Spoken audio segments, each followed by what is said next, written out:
Hello everyone, welcome back to Amma Ponnu Vocabulary Feed. இன்னைக்கு ரொம்பவே இன்ட்ரெஸ்டிங்கான டாபிக் தான் கவர் பண்ண போகிறோம். நீங்கள் ஒரு ஹவுஸ் ஒய்ஃபாக இருக்கீங்க, உங்களுக்கு இங்கிலீஷ் பேசுகிறதுல ஒரு கூச்சம் இருக்குது. அப்படி இங்கிலீஷ் பேசும்பொழுது ஒருவேளை மிஸ்டேக்ஸ் பண்ணிட்டா அதை மற்றவங்க பார்த்து சிரிப்பாங்களோ அப்படின்ற பயம் இருக்குது. Thousands of women across India feel the same. இது எல்லாத்துக்கும் ஒரு சொல்யூஷன் இருக்குது. அதுக்கு முன்னாடி நீங்கள் ஒரு விஷயம் புரிஞ்சுக்கணும். You don't need perfect English. You just need the courage to start. And in this video, I'll help you take your first step with no grammar, no confusion, just easy and simple daily phrases that works in your real life. Part number 1. Forget grammar, start speaking. Many housewives ask me, நான் English கற்றுக்கணும் அப்படின்னா கிராமரை ரொம்ப சரியாக கற்றுக்கணுமான்னு கேட்பாங்க.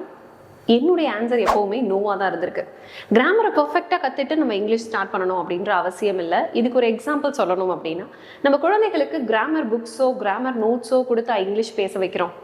சில வேர்ட்ஸை நம்ம use பண்ணும்பொழுது அவங்க லிசன் பண்ணுவாங்க, அவங்க பிரெயினில் காப்பி பண்ணுவாங்க, அதுக்கப்புறம் அதை ஸ்லோவாக பேசுகிறதுக்கு ஸ்டார்ட் பண்ணுவாங்க. அது இங்கிலீஷ் மட்டும் கிடையாது, எந்த லாங்குவேஜாக இருந்தாலும் இதுதான் பேட்டர்ன். நம்மளுடைய மதர் டங் தமிழ், இதை நம்ம குழந்தைகள் எப்படி ஸ்டார்ட் பண்ணுறாங்க? லிசன் பண்ணுறாங்க, காப்பி பண்ணுறாங்க, ஸ்லோவாக பேச ஸ்டார்ட் பண்ணுறாங்க. Start with small powerful sentences like this.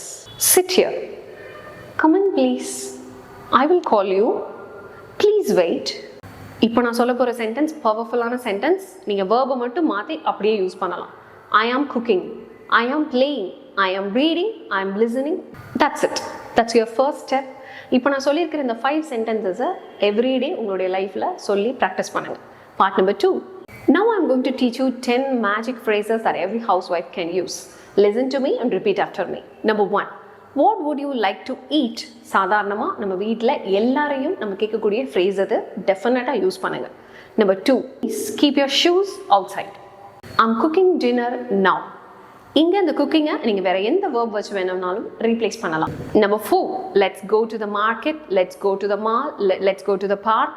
எது வேணாலும் யூஸ் பண்ணிக்கலாம். Number 5. இது எல்லா அம்மாக்களுக்கும் பிடிச்ச phrase. Don't waste food. I will clean the house. Number 7. அப்படியே ஈவினிங் வந்துட்டோம், நார்மலாக என்ன கேட்போம்? Did you finish your homework? இந்த ஃப்ரேஸை அப்படியே யூஸ் பண்ணுங்கள். Number 8. Wait for 5 minutes. Number 9. I'll call you back later. I'll text you later. I'll catch you later. Number 10. Again, ரொம்ப இன்ட்ரெஸ்டிங்கான ஃப்ரேஸ். எல்லா ஹவுஸ் ஒய்ஃபும் எல்லா அம்மாவும் யூஸ் பண்ணக்கூடிய phrase. Be careful with that. Simple, right? Don't just listen. கேட்குறதோட மட்டும் இல்லை, இன்னையிலிருந்து நீங்கள் இந்த ஃப்ரேசஸ் எல்லாமே பேசுகிறதுக்கு ஸ்டார்ட் பண்ணணும். உங்களுடைய கிட்ஸ் கூட, உங்கள் ஹஸ்பண்ட் கூட, உங்கள் வீட்டில் இருக்கவங்க கூடிய நெய்பர், ஃப்ரெண்ட்ஸ், யாராக இருந்தாலும் just start speaking. Part number 3. இது எல்லாமே சின்ன சின்ன ப்ராக்டிசஸ் தானே. இதுக்கு உங்களுக்கு எந்த கிளாஸஸும் தேவையில்லை. அப்படி கிளாஸஸ் இல்லாமல் வீட்டில் இருந்தபடியே ஒரு 5 ஸ்டெப்ஸை எவ்ரிடே ஃபாலோ பண்ணி ஈஸியாக இங்கிலீஷை நம்ம அப்கிரேட் பண்ணிக்கலாம். பேசலாம்னு சொல்ல மாட்டேன், அப்கிரேட் பண்ணிக்கலாம். Number 1. Mirror talk. இது நார்மலாக எல்லாரிடையிலுமே இருக்கக்கூடிய ஒரு ஆக்டிவிட்டி. மிரர் முன்னாடி நின்று நம்ம சிம்பிளான சென்டென்ஸை பேசி பழகணும். ஒரு சென்டென்ஸை அட்லீஸ்ட் 5 times ஆகுது சொல்லணும். For example, what would you like to ஈட்னு சொல்ல இல்லையா? இப்போ நீங்கள் சொல்லி பாருங்கள், டெஃபினட்டாக அதை ஃபஸ்ட் டைம் சொல்லும்பொழுது நமக்கு ஒரு மாதிரி தடுமாற்றமாக அந்த ஃப்ளோ நமக்கு வராது.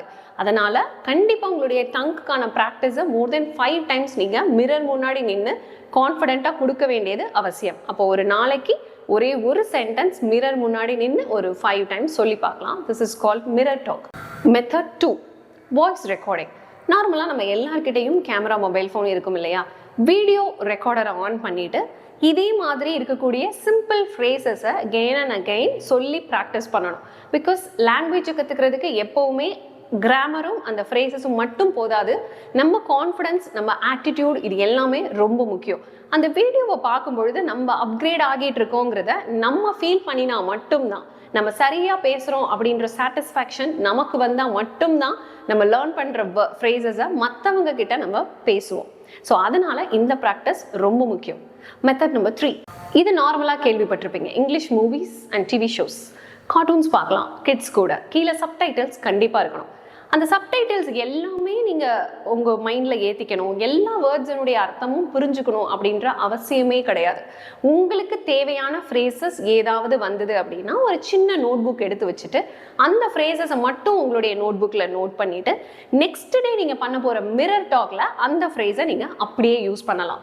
இந்த மூவிஸ், அந்த டிவி ஷோஸ் எல்லாம் பார்த்து ஷேடோவிங் பண்ணும்பொழுது நம்மளையும் அறியாமல் நம்ம பிரெயின் இங்கிலீஷில் திங்க் பண்ண ஸ்டார்ட் பண்ணிடும். அதனால் உங்களுக்கு டைம் கிடைக்கும் பொழுதெல்லாம் உங்கள் குழந்தைகளோட கார்ட்டூன்ஸோ இல்லை டிவி ஷோஸோ இங்கிலீஷ் சப்டைட்டில்ஸ் கூட சேர்த்து பார்க்க ஸ்டார்ட் பண்ணுங்கள்.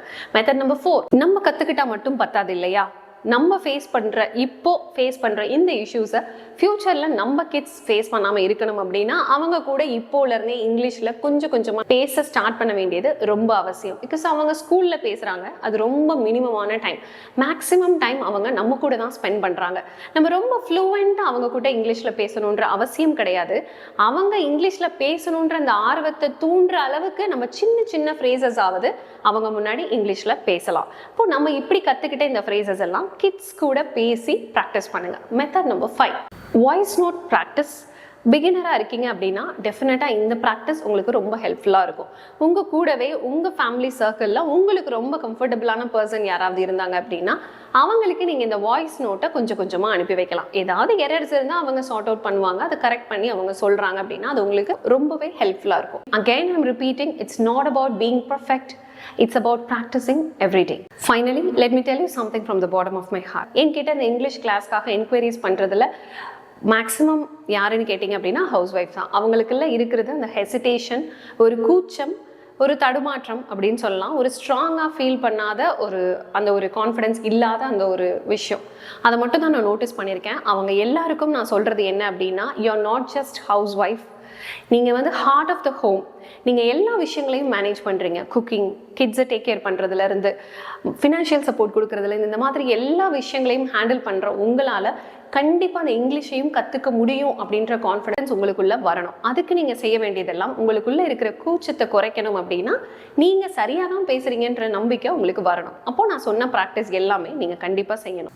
எல்லாருக்கும் மத்தியில் இந்த இங்கிலீஷை லேர்ன் பண்ணுறது அப்படின்னும் பொழுது இது ஒரு ஷோ ஆஃப், நான் இங்கிலீஷ் நல்லா பேசுகிறேன்னு பாருங்க, எனக்கு கெத்து அப்படின்னு சொல்லுவாங்க. அந்த மாதிரியான விஷயம் இது கிடையாது. இது முழுக்க முழுக்க matter of talking to the teachers. நம்ம கிட்ஸோடைய டீச்சர்ஸ் கிட்ட நம்ம ஒரு கம்யூனிகேஷன் பண்ண வேண்டியது இருந்தது அப்படின்னா இங்கிலீஷில் பண்ணுவோம். அப்புறம் கிட்ஸ், மேக்ஸிமம் கிட்ஸ், ஏன்னா அவங்க ஃபுல் டைம் நம்ம கூட தான் இருப்பாங்கன்னும் பொழுது அவங்களுக்கு நம்ம ஒரு இன்ஸ்பிரேஷனாக இருந்தால் டெஃபினட்டாக அது அவங்க கெரியருக்கு ரொம்ப ஹெல்ப்ஃபுல்லாக இருக்கும். இதெல்லாம் விட ரொம்ப முக்கியமான விஷயம், நமக்கு நம்ம மேலே ஒரு கான்ஃபிடென்ஸ் வரணும். நம்மளால் இதை சரியாக செய்ய முடியும் அப்படின்ற கான்ஃபிடென்ஸ் வரணும் அப்படின்றதுக்காக இந்த லேர்னிங்கை நம்ம கண்டிப்பாக பண்ணணும். So my beautiful ladies, let's start together. இங்கே நான் உங்களுக்கு சொல்ல வேண்டியது 2 விஷயம் தான். நம்பர் 1, ஒரு நாளைக்கு குறைஞ்சது 5 சென்டென்ஸ் லேர்ன் பண்ணி அதை மிரர் டாக், வீடியோ ரெக்கார்ட் பண்ணுறது, ஆடியோ நோட் சென்ட் பண்ணுறது மாதிரியான ஆக்டிவிட்டீஸை ஃபாலோ பண்ணுங்கள். நம்பர் 2, கிட்ஸு கூட கண்டிப்பாக இங்கிலீஷில் பேச ப்ராக்டிஸ் பண்ணுங்கள். So that's all. Start small but start today. அதுதான் ரொம்ப முக்கியம். எவ்வளோ சின்ன விஷயமா இருந்தாலும் அதை இன்னைக்கே ஸ்டார்ட் பண்ணிடுங்க. And now tell me in the comments, what is one English sentence that you will speak today? I'm waiting here to hear it from you. And if you found this video helpful, don't forget to share it with other housewives. அவங்க உங்களுடைய ஃப்ரெண்டாக இருக்கலாம், சிஸ்டராக இருக்கலாம், யாராக வேணும்னாலும் இருக்கலாம். மறுபடியும் இதே மாதிரி ஒரு யூஸ்ஃபுல்லான கண்டென்ட்டோட உங்களை மீட் பண்ணுறேன். Until then, bye, take care.